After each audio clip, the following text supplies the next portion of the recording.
Lockdown 4 को लेकर guidelines आ गए हैं, लेकिन पालन किस तरीके से करवाया जा रहा है ये बड़ा महत्वपूर्ण है। हमारे साथ लखनऊ से अनुभव जुड़ गए हैं, प्रयागराज से मोहम्मद मोइन और कानपुर से प्रभात अवस्थी जुड़ गए हैं। ग्राउंड रिपोर्ट लेते हैं। सबसे पहले अनुभव आपके पास आ रहे हैं, जिस तरीके से लॉकडाउन 4 की गाइडलाइंस आ चुकी हैं, गाइडलाइंस में क्या खुलेगा क्या नहीं खुलेगा, क्या इसके बारे में स्पष्ट निर्देश हैं और कैसे इन चीजों को लागू किया जाएगा?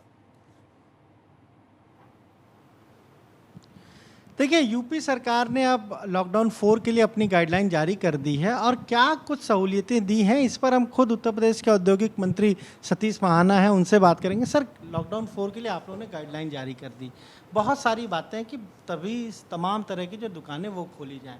इसके पीछे अब मंशा यही है कि अब ज़्यादातर दुकानें खोली जाएं जिससे लोगों को सहूलियत मिल सके। देखिए, लगभग 2 महीने हो गए लॉकडाउन को हुए, और प्रधानमंत्री जी ने जो एक वाक्य कहा कि जान भी है और जहान भी है, दोनों चीज़ें आवश्यक हैं। इंसान को अपना रोज़मर्रा के लिए प्रगतिशील सोच के लिए, आगे बढ़ने के लिए एक पॉजिटिव वातावरण चाहिए, और उसके कारण जो भारत सरकार के द्वारा गाइडलाइंस जारी करी गई हैं उनके अनुरूप उत्तर प्रदेश की सरकार में माननीय मुख्यमंत्री जी ने कल एक बैठक करी थी सारे मंत्रियों के साथ, और उसमें सुझाव मांगे थे। मुख्यमंत्री जी ने जो गाइडलाइंस जारी करने का निर्देश दिया वो आज उत्तर प्रदेश में सामने है। बाज़ारों को खोला जाए। देखिए, जिस समय हम इंडस्ट्री चलाने की बात करते हैं तो इंडस्ट्री जो भी माल बनाएगी वो अल्टीमेटली आएगा बाज़ार में ही, मार्केट में आएगा, और जिस समय उसका कंज्यूमर, जिसको आज की तारीख में आवश्यकता, जो 2 महीने से बहुत सारी रोज़मर्रा की ज़रूरतमंद चीज़ों को ख़रीदने के लिए उसको परेशानी हो रही थी, जब बाज़ार खुलेगा तो उसकी परेशानी भी दूर होगी और बाज़ार भी बढ़ेगा, इकोनॉमी भी बढ़ेगी। क्योंकि एक पैसा एक जगह नहीं जाता, वो कई जगह राउंड लगाता है। एक जगह व्यापारी के पास जाएगा, कंज्यूमर के डीलर के पास जाएगा, उसके बाद इंडस्ट्री के पास जाएगा, इंडस्ट्री रॉ मटेरियल के पास भेजेगी, मजदूर को देगी। ये सारे का सारा चक्र चलना एक आवश्यक होता है। तो उसके नाते से कुछ सावधानियों के साथ बाजार को खुलने के लिए निर्देश दिए गए हैं। बिल्कुल अनुभव, एक सवाल मेरा भी आपके जरिए मंत्री जी से है। लगातार जो सोशल प्लेटफॉर्म्स पर सवाल आते हैं उसमें जो ऑटोमोबाइल इंडस्ट्री से जुड़े हुए लोग हैं वो सवाल कर रहे हैं कि आखिर हमें अपने शोरूम्स खोलने की अनुमति क्या मिलेगी, क्या हमें अपनी सर्विस सेंटर्स खोलने की अनुमति होगी। जो कार डीलर है वो बड़े चिंतित हैं। जारी किए। बिल्कुल अखिलेश, आपका भी सवाल पूछते हैं। हमारे साथ हमारे एंकर भी जुड़े हुए हैं अखिलेश, वो आपसे सवाल पूछना चाह रहे हैं कि बहुत सारे लोग ऑटोमोबाइल सेक्टर को लेके सवाल पूछ रहे हैं, क्या ऑटोमोबाइल इंडस्ट्री शुरू हो जाएंगी, क्या जो बड़े कार के शोरूम है, बाइक के शोरूम है वो खुलेंगे, इस पर भी कोई विचार हुआ? किसी को भी ना खुलने का कोई भी आदेश नहीं है। इंडस्ट्री एज ए होल जो कंटेनमेंट जोन के बाहर हैं उनको अपना काम करने की पूरी तरीके से छूट है। वो लोग जो कंटेनमेंट जोन के अंतर्गत रहते हैं उनको वो काम के ऊपर नहीं बुला सकते, उनको रिस्ट्रिक्शन होगा कि वो जहाँ पर हैं वहाँ पर रहें। उसके अलावा किसी भी प्रकार की किसी भी इंडस्ट्रीज़ को कोई भी रोक नहीं है, ऐसा प्रदेश सरकार के द्वारा निर्देश जारी किए गए। सर, कंटेनमेंट जोन और बफर जोन को लेकर ये नहीं कुछ अभी स्पष्ट नहीं है, तो क्या वो जिला प्रशासन के ऊपर दायित्व दिया गया है? ये जिला प्रशासन के ऊपर ही दायित्व दिया गया, लेकिन उसको लगभग 250 मीटर की रेंज में, अगर शहरी क्षेत्र के अंतर्गत आता है तो जहाँ पर एक व्यक्ति है तो उसको 250 मीटर की रेंज के अंतर्गत उसको कंटेनमेंट जोन माना जाएगा।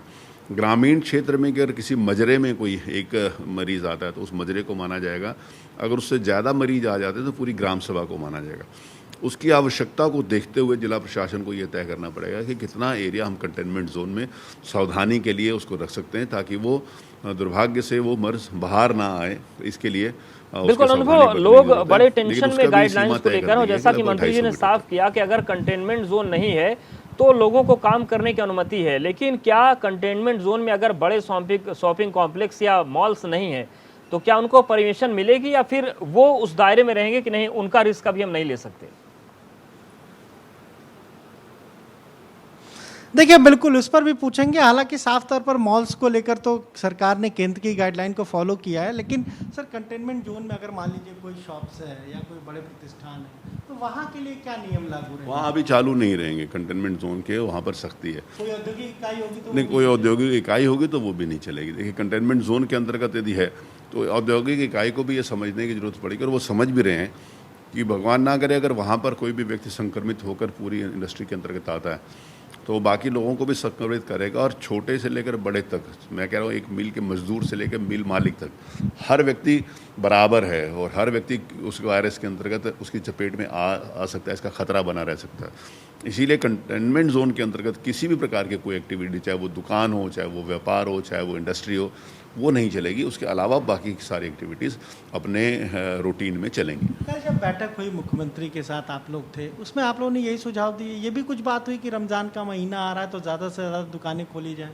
अब ये सारी की सारी बातें देखिए, कोई ये रमज़ान के लिए या फिर ये जो कोविड आया उसने ना नवरात्र देखे थे, ना रामनवमी देखी थी, न रमज़ान देखे थे। ये सारी की सारी जो धार्मिक मान्यताएं हैं वो अपने आप अपनी धार्मिक मान्यताओं के साथ हर व्यक्ति को उस बात की छूट है, लेकिन वो अपने घर और परिवार के अंतर्गत रह के उस नियमों को पालन करते हुए अपना उसको त्यौहार को मनाएं। सार्वजनिक स्थानों के ऊपर जैसे कहा कि नवरात्र निकल गए, बहुत बड़ा त्यौहार होता है, माँ देवी की जो पूजा अर्चना होती है, शक्ति की देवी हैं। उसके बाद रामनवमी है, मर्यादा पुरुषोत्तम भगवान राम का जन्म हुआ, वो उसके ये सारे इश्यूज उसके लिए सामने ध्यान में रख कर ये नहीं करेंगे। वर्तमान में जो परिस्थितियां हैं, जो कोविड के कारण उठ रही कठिनाइयों के कारण, इकोनॉमिक एक्टिविटीज़ के कारण और एक रिवाइवल के कारण, बिल्कुल, तो मतलब गाइडलाइंस स्पष्ट है और नियमों के पालन के तौर पर आगे बढ़ना होगा। बाकी जो कंटेनमेंट जोन नहीं है वहां पर काम आगे बढ़ता रह सकता है। अब रुक करते हैं एक बार प्रयागराज का, मोइन हमारे साथ बने हुए हैं। मोइन, अब गाइडलाइंस आ गई हैं लॉकडाउन 4 की, किस तरीके की स्थितियां प्रयागराज में दिख रही हैं और प्रशासन ने किस तरीके से तैयारी की है? क्योंकि लगातार, हालांकि बहुत बड़ी संख्या लोगों की जो बड़े अनुशासन के साथ रहते हैं, लेकिन कुछ लोग तो नियम तोड़ते ही हैं, कैसे निपटेंगे उनसे? जी बिल्कुल, अगर हम संगम नगरी प्रयागराज की बात करें तो यहाँ अभी गाइडलाइन स्थानीय स्तर पर तय नहीं हुई है।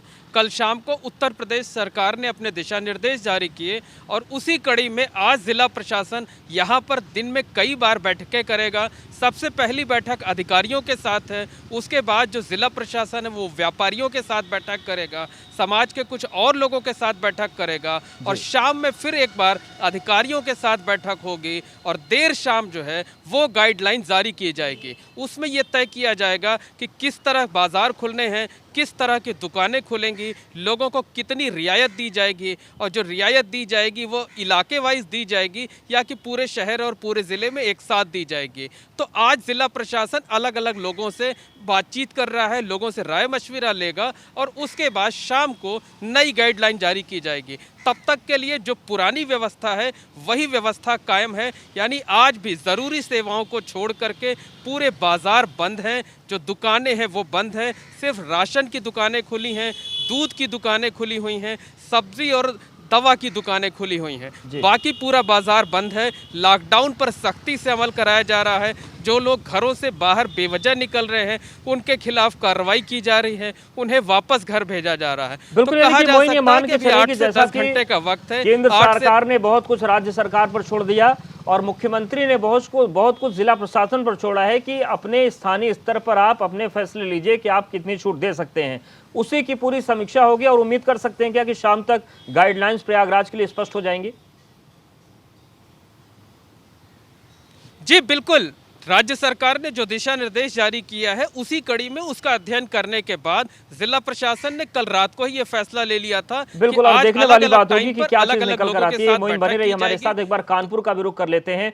प्रभात, अगर हम कानपुर की बात करें तो वहां पर किस तरीके से लॉकडाउन 4 को लेकर गाइडलाइंस पर काम हो रहा है और क्या तस्वीर कुछ बदली दिख रही है? क्योंकि कल हमने एक तस्वीर देखी थी, उसको देखकर तो लग ही नहीं रहा था कि कानपुर में लॉकडाउन है।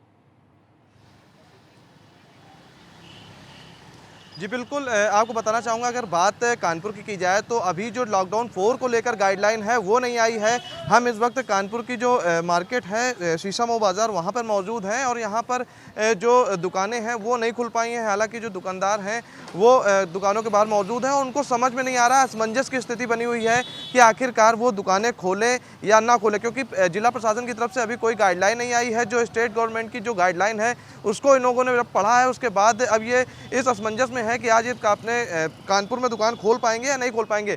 हालांकि आज की अगर बात कानपुर की जाए तो जो अभी तक जिस तरह की प्रक्रिया यहाँ पर चल रही थी वही प्रक्रिया लागू है। जो इमरजेंसी सेवाएं हैं वो दुकानें खुली थी, बिल्कुल वो खुली रहेंगी और लगातार कोशिश है कि जीवन सामान्य रहे और लॉकडाउन का पालन होता रहे। आप तीनों का बहुत शुक्रिया हमारे साथ जुड़ने के लिए। तो ये पूरी तस्वीर है और गाइडलाइंस पर काम हो रहा है। यहाँ पर वक्त एक बहुत छोटे से ब्रेक का है, फौरन हाजिर होते हैं।